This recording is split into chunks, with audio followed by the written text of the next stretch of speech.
죄의 속박에서 벗어난 신뢰.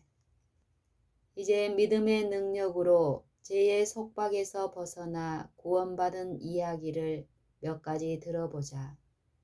먼저 누가복음 13장 10절에서 17절의 이야기를 보자.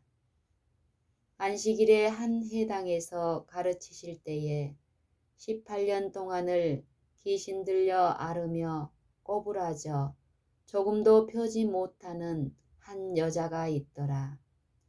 예수께서 보시고 불러 이르시되 여자여 내가 내 병에서 놓였다 하시고 안수하심에 여자가 곧 펴고 하나님께 영광을 돌리는지라. 회당장이 예수께서 안식일에 병 고치시는 것을 분내어 무리에게 이르되 일할 날이 엿새가 있으니 그 동안에 와서 고침을 받을 것이요 안식일에는 말 것이니라 하거늘 대답하여 가라사대 외식하는 자들아 너희가 각각 안식일에 자기의 소나 낙이나 마구에서 풀어내어 이끌고 가서 물을 먹이지 아니하느냐. 그러면 18년 동안 사단에게 매임받은 이 아브라함의 딸을 안식일에 이 매임에서 푸는 것이 합당치 아니하냐. 예수께서 이 말씀을 하심에 모든 반대하는 자들은 부끄러워하고 온 무리는 그 하시는 모든 영광스러운 일을 기뻐하니라. 위선적인 해당장의 비난을 개의치 말고 이적을 생각하는 것이 좋겠다. 이 여인은 매여 있었다. 우리도 죽음을 무서워하여 일생을 죄의 속박 아래 매여 있었다. 사단이 이 여인을 결박해 두었다. 역시 사단은 우리의 발 앞에 덫을 놓아 우리를 포로로 삼았다. 이 여인은 스스로 결박을 풀고 나올 수가 없다. 우리도 죄에 붙들려 있으므로 하늘을 우러러 볼 수가 없다. 시편 40편 12절. 예수께서 말씀하시고 안수하셨을 때에 이 여인은 병고에서 해방이 되었다. 우리에게도 지금 하늘에 똑같이 자비하신 대제사장이 계셔서 우리의 연약함을 불쌍히 여기시며 똑같은 말씀으로 우리를 죄악에서 구원하실 것이다. 예수께서 행하시던 병 고친 이적을 무슨 목적으로 기록하였는가? 요한은 우리에게 설명한다. 이것은 단순히 예수께서 병을 고치실 수 있다는 것을 보여주실 뿐만 아니라 죄를 정복하신 그의 능력을 알려주기 위해서였다. 마태복음 9장 2절에서 8절.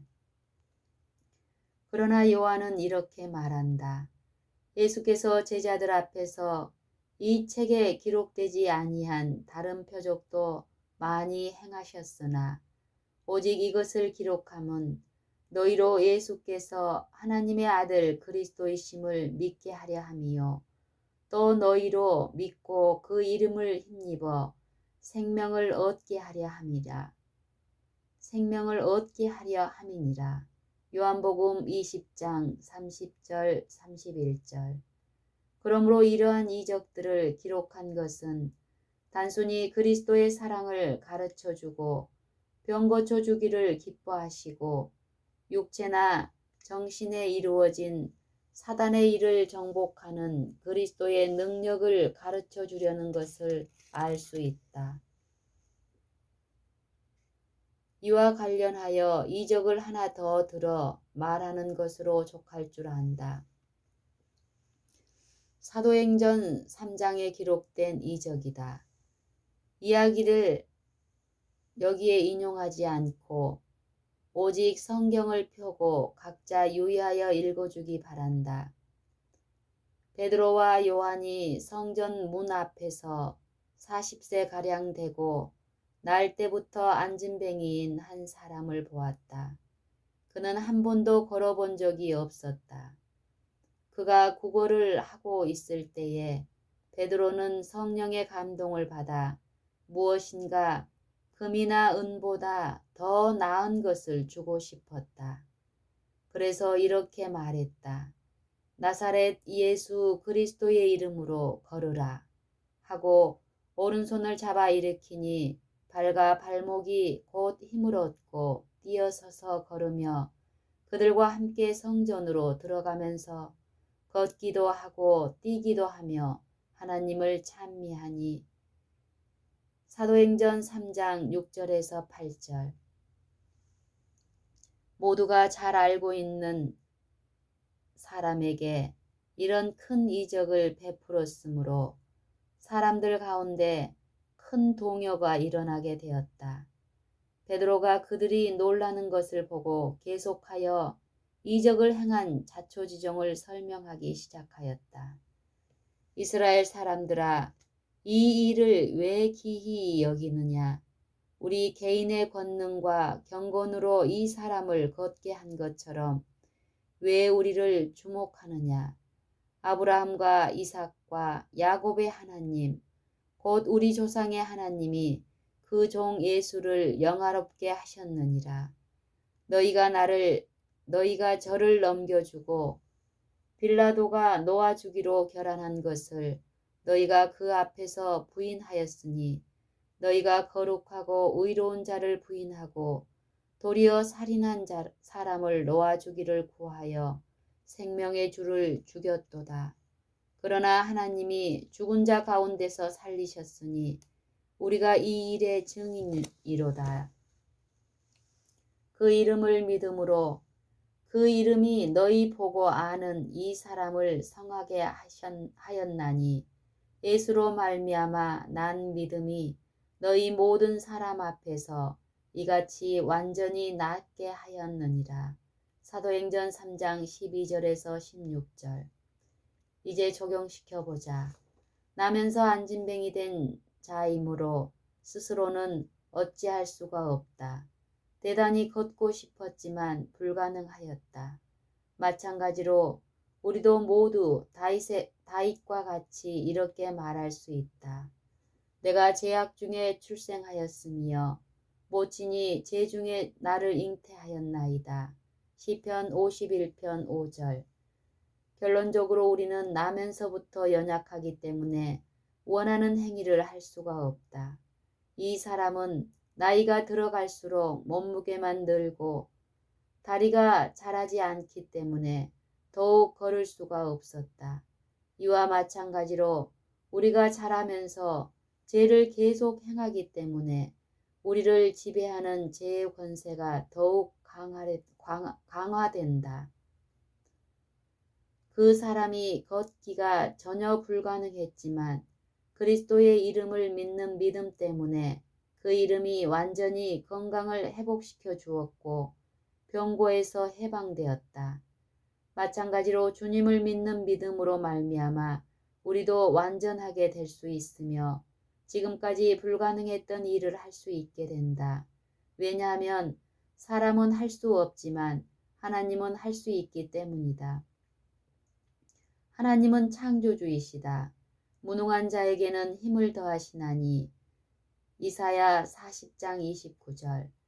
믿음이 가져다 주는 이적 중에 하나는 옛날 병사들이 보여주었듯이 연약한 가운데서 강하게 되는 것이다. 이러한 예를 통해서 하나님께서 자기를 신뢰하는 자들을 죄의 속박에서 어떻게 구원하시는가를 보았다. 이제 어떻게 하면 이 자유를 보존할 수 있는가를 살펴보도록 하자. 지금까지 본 바와 같이 우리는 본래 죄와 사단의 종이었지만 그리스도에게 자신을 드리자마자 사단의 권세에서 풀려나 지금까지 본 바와 같이 우리는 본래 죄와 사단의 종이었지만 그리스도에게 자신을 드리자마자 사단의 권세에서 풀려나게 된다. 바울은 말한다. 너희 자신을 종으로 두려 누구에게 순종하든지 그 순종함을 받은 자의 종이 되는 줄을 너희가 알지 못하느냐? 혹은 죄의 종으로 사망에 이르고 혹은 순종의 종으로 의에 이르느니라. 로마서 6장 16절. 그러므로 죄의 속박에서 해방되는 행위 그 자체가 하나님께서 우리를 그의 종으로 받아주셨다는 증거이다. 우리가 참으로 그리스도의 종이 되었다. 그러나 주님의 종이 된 자는 자유한 사람이다. 왜냐하면 우리가 자유를 위하여 부르심을 입었으며 갈라디아서 5장 13절. 주의 영이 있는 곳에는 자유가 있기 때문이다. 고린도후서 3장 17절. 그러면 이제 문제가 또 하나 있다. 사단이 자기의 종을 손쉽게 포기하지 않으려 한다. 무서운 유혹의 채찍을 가지고 와서 힘껏 휘두르면서 다시 그를 섬기게 하려고 한다. 쓰라린 경험을 통해서 알게 된 것은 사단이 우리보다 더 강함으로 도움을 받지 않고는 도저히 저항할 수 없다는 것이다. 그러므로 그의 권세를 두려워하여 울부짖으면서 도와달라고 한다. 그때 우리가 더 이상 사단의 종이 아니라는 것을 깨닫게 된다. 이미 하나님에게 우리 자신을 바쳤으며 하나님의 종으로 받아주셨다는 것을 기억한다. 그러므로 시편 기자와 같이 이렇게 말할 수 있다. 여호와여 나는 진실로 주의 종이요 주의 여종의 아들 곧 주의 종이라. 주께서 나의 결박을 푸셨나이다. 시편 116편 16절.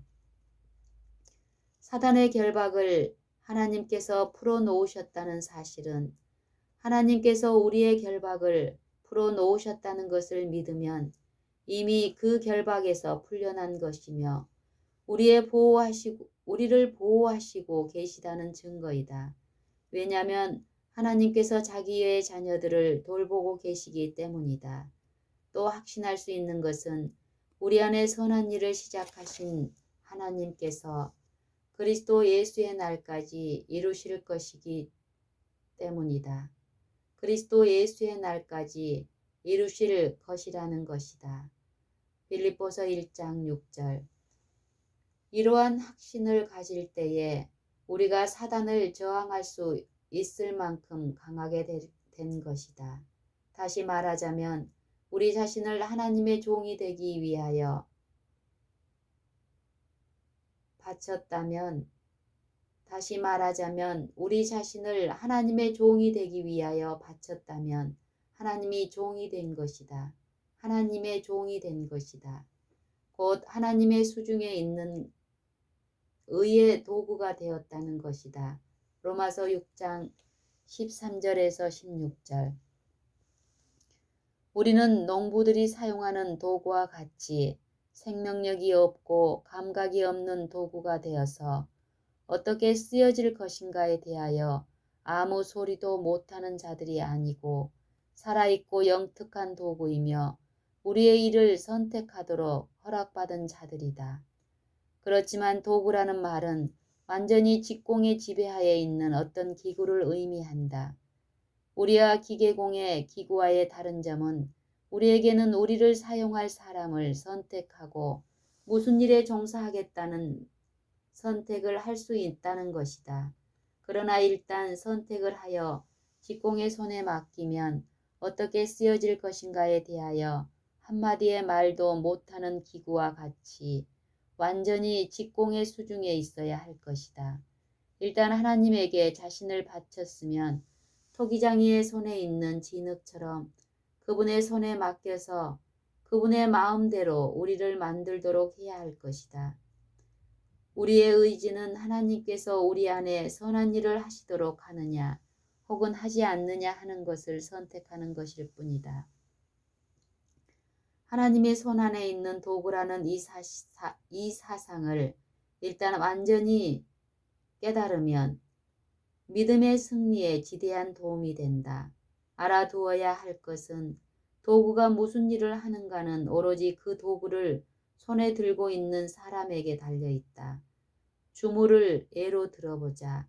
그 자체는 아무 죄가 없지만 나쁜 목적으로 쓸 수도 있고 좋은 목적으로 사용될 수 있다. 나쁜 사람의 손에 들어가면 이조 화폐를 만드는 데 사용될 수도 있다. 분명코 선한 목적으로 사용하지 않을 것이다. 그러나 정직하고 선한 사람의 손에 들어가면 어떤 나쁜 일을 결코 할 수 없을 것이다. 마찬가지로 우리가 사단의 종이었을 때에는 결코 선한 일을 할 수 없었다. 로마서 6장 20절. 그러나 지금은 하나님의 손에 맡겨졌으며 또 하나님에게는 불의가 조금도 없으므로 그분의 수중에 있는 도구도 악한 목적으로 사용될 수 없다는 것을 알 수 있다. 전에 사단에게 완전히 드렸듯이 지금은 하나님에게 완전히 드려야 한다. 사도 바울은 이렇게 말한다. 너희 육신이 연약함으로 내가 사람의 예대로 말하노니 전에 너희가 너희 지체를 부정과 불법에 이른 것 같이 이제는 너희 지체를 의에게 종으로 들여 거룩함에 이르라. 로마서 6장 19절. 그러므로 승리하는 비결은 먼저 하나님에게 완전히 바쳐서 하나님의 뜻을 행하려는 간절한 마음을 갖는 데 있으며 다음으로 우리가 굴복할 때에 하나님께서 종으로 받아주신 것을 아는 것이며 끝으로 그 복종을 지속하면서 우리 자신을 하나님의 손에 맡기는 데 있는 것이다. 흔히 다음의 말씀을 거듭거듭 반복하여 주장할 때에만 이 승리를 얻을 수 있다. 여호와여 나는 진실로 주의 종이요 주의 여종의 아들 곧 주의 종이라. 주께서 나의 결박을 푸셨나이다. 이것은 단순히 이런 말을 강조적인 표현에 불과했다. 이것은 단순히 이런 말의 강조적인 표현에 불과했다. 오 주여 당신의 손에 의탁하여 의의 종이 되었나이다. 이제 당신의 뜻을 이루시고 육신의 소욕을 따라 행하지 않게 하소서. 그러나 이 성경 말씀에 능력을 깨닫고 하나님의 종이 되었다는 것을 참으로 느낄 때에 이런 생각이 번쩍 떠오를 것이다. 정말로 내가 하나님의 손 안에 있는 도구가 되었다면 나를 사용하여 악을 행하실 수 없으며 그 손에 머물러 있는 한 악한 일을 할 수가 없다. 악에서 떠나 있으려면 나는 스스로 어찌할 수 없기 때문에 하나님께서 지켜주셔야 한다. 그러나 하나님은 나를 죄악으로부터 보호하시기를 원하신다. 왜냐하면 나를 위해서 자신을 바치셨을 때에 보호하실 뜻과 또 그 뜻을 이루기 위한 능력도 나타내셨기 때문이다. 그러므로 죄악으로부터 보호를 받게 될 것이다. 이 모든 생각들이 순간적으로 마음에 스쳐갈지 모른다. 이와 더불어 그 무서운 악으로부터 보호를 받을 것이라는 기쁜 마음이 뿌듯하게 느껴진다. 그 기쁨 때문에 자연히 하나님에게 감사를 드리게 된다. 하나님에게 감사하는 동안 원수는 물러가고 그의 유혹도 사라지고 하나님의 평강이 우리의 마음에 가득한다. 그때의 믿음에서 오는 기쁨이 죄 가운데 빠져 있을 때에 얻는 모든 기쁨을 훨씬 능가한다는 것을 알 수 있다. 이 모든 것을 바울의 말에서 잘 나타내주고 있다. 그런즉 우리가 믿음으로 말미암아 율법을 폐하느냐? 그럴 수 없느니라. 도리어 율법을 굳게 세우느니라. 로마서 3장 31절. 율법을 폐한다는 말은 율법을 폐지한다는 말이 아니다. 왜냐하면 하나님의 율법은 폐지될 수 없기 때문이다. 그런데도 시편 기자는 주의 법이 폐해졌다고 말한다. 시편 119편 126절. 하나님의 율법을 폐하는 것은 율법이 관계없다고 주장하는 것 이상의 의미가 있다. 그것은 율법을 관계없는 것으로 생각하는 것을 생애로 보이게 될 것이다. 율법이 생애를 지배하지 않을 때에 하나님의 율법을 폐하는 것이다. 간단히 말해서 하나님의 율법을 폐한다는 것은 율법을 범한다는 것을 말한다. 그러나 율법을 지키든지 범하든지 간에 율법 자체에는 변함이 없다.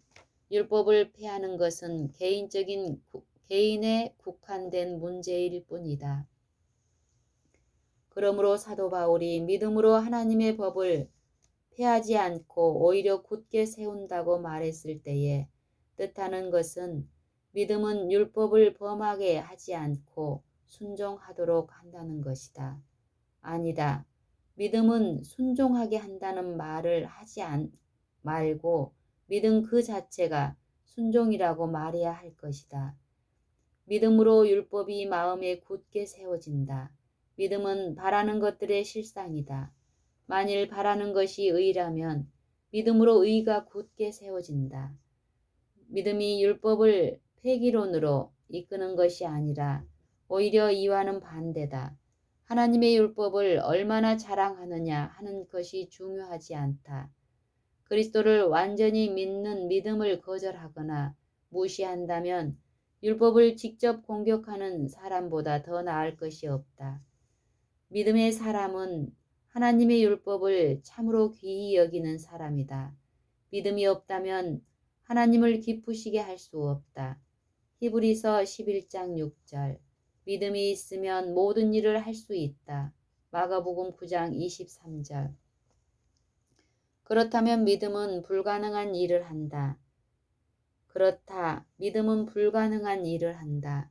그러므로 하나님께서는 우리가 할 수 없는 일을 믿음으로 하라고 요구하신다. 여호수아가 이스라엘 백성에게 말하기를 너희는 여호와를 능히 섬기지 못할 것이라고 했을 때에 사실대로 말하였으나 하나님께서 이스라엘 백성에게 하나님을 섬길 것을 요구하신 것도 사실이다. 의를 행하기를 원한다고 할지라도 행할 수 있는 능력이 인간에게는 조금도 없다. 갈라디아서 5장 17절. 그러므로 하나님께서 바라시는 것은 오로지 우리가 할 수 있는 최선을 다하는 것이라고 말한다면 그것은 잘못이다. 최선을 다하는 정도로는 하나님의 일을 하는 것이 아니다. 그렇다. 그보다 더 나은 일을 해야 한다. 인간을 통하여 역사하시는 하나님의 능력만이 할 수 있는 일을 해야 한다. 인간이 물 위를 걸어갈 수 없지만 베드로는 예수를 믿는 믿음을 행사했을 때에 물 위를 걸어갔다. 하늘과 땅의 모든 권세가 그리스도의 수중에 있으므로 우리가 이 능력을 가지게 되고 우리의 믿음 때문에 그리스도께서 마음에 오셔서 거하시면서 불가능한 일을 하라고 요구하신다고 해서 하나님에게 하등의 잘못이 없다. 왜냐하면 무릇 사람의 할 수 없는 것을 하나님은 하실 수 있기 때문이다. 누가복음 18장 27절. 그러므로 담대히 이렇게 말할 수 있다. 주는 나를 돕는 자시니 내가 무서워 아니하겠노라. 사람이 내게 어찌하리요. 히브리서 13장 6절. 그렇다면 누가 우리를 그리스도의 사랑에서 끊으리요. 환난이나 곤고나 핍박이나 기근이나 적신이나 위험이나 칼이랴. 그러나 이 모든 일에 우리를 사랑하시는 이로 말미암아 우리가 넉넉히 이기느니라.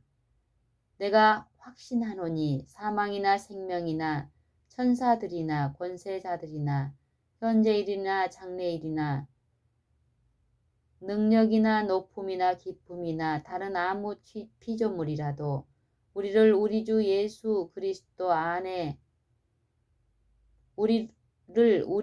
그리스도 예수 안에 있는 하나님의 사랑에서 끊을 수 없으리라. 로마서 8장 35절, 37절에서 39절.